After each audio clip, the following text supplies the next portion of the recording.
So Norm Macdonald, I know, I don't like to speak for somebody else. I know Norm was a personal hero of mine, and I can say that he was a personal hero of yours, I'm sure as well, right?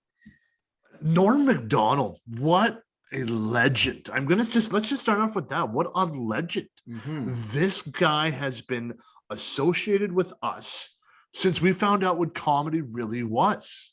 Yeah. Well, when we were kids, I would say that the MVP, SNL tends to have their MVP every couple of years as they fixate on a certain person. And for a while, that person was Norm Macdonald. And I don't think he gets enough credit for that, as everybody thinks of Weekend Update. And I think most people would agree that of all the Weekend Update hosts, Norm, to me, he's number one, and I think most people would put him at least two.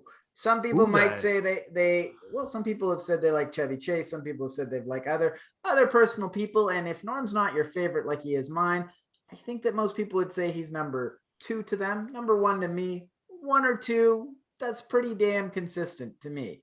Absolutely agree with you 110% on that. I would say like when you start watching all this stuff on YouTube, because now everybody's putting a best of Norm Macdonald up, the amount of OJ jokes this guy did, he didn't Yeah. give a fuck.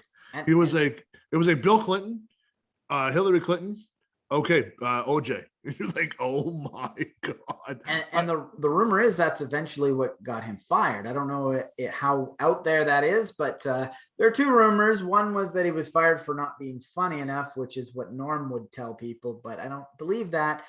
The other is that he got fired because the person who was in charge of NBC or whatever, or in charge of Saturday Night Live that worked at NBC or whatever, some executive was buddies with OJ, and he just I relentlessly believe, I went believe after it. him. I believe it was Dick Inversol. I Okay. believe it was, and OJ, because OJ was on NBC doing Monday Night Football. I believe it was.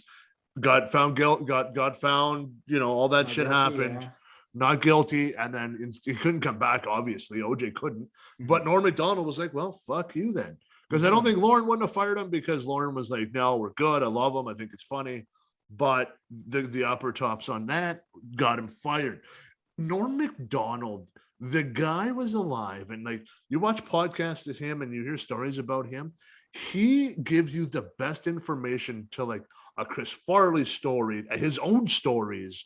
Him on everything was hilarious, and you didn't realize how big Norm Macdonald was until Norm Macdonald was passed away, and you're like, oh Mhm. fuck, I forgot about him being a regular on Leno and Letterman and all Howard these. And Stern. Howard Stern. He was like the backbone of Howard Stern for a certain amount of years, where he was just always on there. He was the one that brought Artie Lang on to Howard Stern, who eventually would be the co-host or the color guy on Howard Stern. So And who not would have enough thought credit for who that. would have thought Artie Lang would have lasted longer than Norm Macdonald? Yeah, I mean, I hate to say that. And if you're watching this already, good job on your rehab, buddy. We're real stoked. But a couple years ago, I he I will see your joke about Artie Lang, and I will raise you one, because I was about to say earlier, and we got a little sidetracked, that not only did Norm Macdonald, not only was he the MVP for Weekend Update, but he also did a lot of characters. Famously, he was on Jeopardy, but also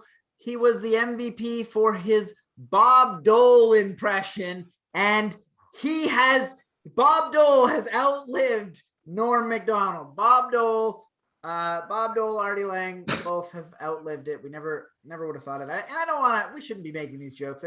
I love Norm Macdonald, and it is a tragedy that he's no gone. fuck it. But That's you what know we got what? to do. You know Norm what? Macdonald, man. I'm sorry, buddy. You didn't last longer than Bob. Hey, man, I'm going to take a little bit of comfort in knowing that if Norm was here, he'd probably be making the exact same joke. I want to tell you this, though, that when I was looking for a joke to post on Facebook to pay tribute to Norm Macdonald, I had a lot of trouble because I wanted to find an appropriate joke, something that I could post on Facebook. And the one that I settled on was when Bill Cosby got arrested. Everybody said that the worst part about his arrest is the hypocrisy. For years, Bill Cosby would say, represent himself as a family man. The worst part about it is the hypocrisy. Norm Macdonald said, I don't think that the hypocrisy is the worst part for me.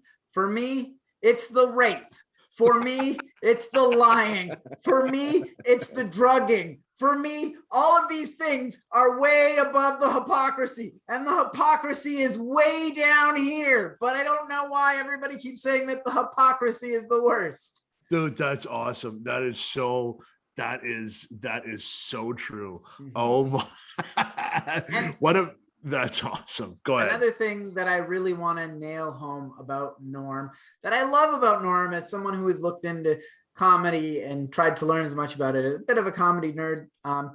Everybody, I think, famously will remember Norm for his delivery. He often would, on Weekend Update, he'd say, or is that just what the Germans want us to believe, and stare until people laughed. He would will people into laughing just by staring at them. Great delivery, always had great delivery. What I think that Norm is most underrated about is his joke crafting ability. And if you've watched some of the things that he's done on his Norm show in the last few years, and if you've gone back, he would say things like, well, he's been on podcasts. He said, I always wanted to craft a joke where, to me, the perfect joke is where the setup and the punchline are almost the exact same. And if you go on YouTube, you can find a bunch of examples of him trying to do that.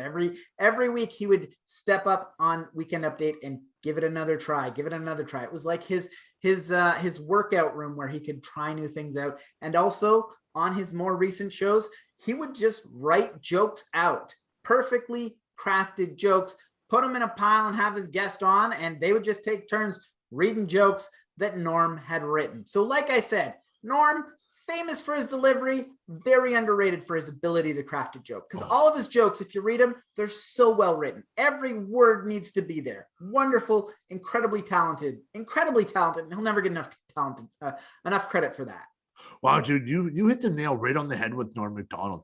I'm going to say one of the most unappreciated comics we've had ever. Like usually, you get a couple guys and you go, Sam Kinison, you go, yeah, whatever. He was just loud. Norm Macdonald, underrated, underappreciated. Absolutely. Loved by a generation who loved those years of Saturday Night Live that followed him afterwards. But and then his stories afterwards, or when you hear like Jim Brewer talking about him and telling stories, and he's telling stories about like Andy Dick and Chris Farley go into the bathroom, and Andy Dick's known as gay, but also enjoyed his cocaine, and then comes out and they go, oh, they were in the bathroom together, and then Norm Macdonald goes, oh, I hope Farley's high. Just stupid things. Yeah, because if he's not high, what the hell is he doing in the bathroom with Andy Dick? I see what you did there. That's all Norm Macdonald. That's not me. That's all Norm. But those are jokes that he would do, and you just go, oh shit, yeah. And dude, the movies with Adam Sandler, like Billy Madison, like, hey, you want to go get that donkey drunk? All right, I'll go put some beer in a bucket, and then just walk away. What? Dirty work, at least I didn't get my nose bitten off by a Saigon whore. That's a great movie. And I mean, everything he's done, the Norm Show and things of that nature, just fantastic. And I'm gonna miss Norm. I mean, I didn't know that he was battling cancer for so long. That's something else too. He battled for a while on that.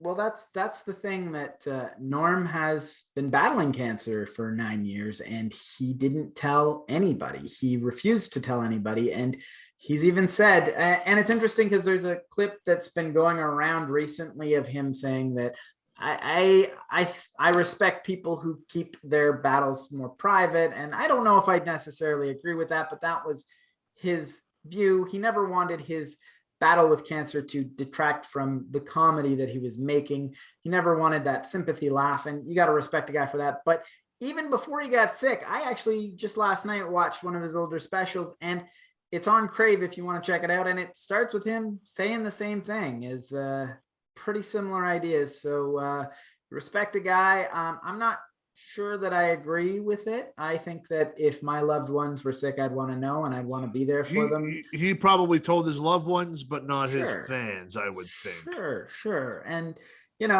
I respect the hell out of him for taking that stance. And Norm, you're going to be missed, and the world's a little bit worse off, a lot less funny. Absolutely, Adam. And I think, Adam, you speak for both of us on this one. Norm, you are missed already, my friend. thank God we have a lot of good digital copy stuff of you that we can love and admire and show our kids as well.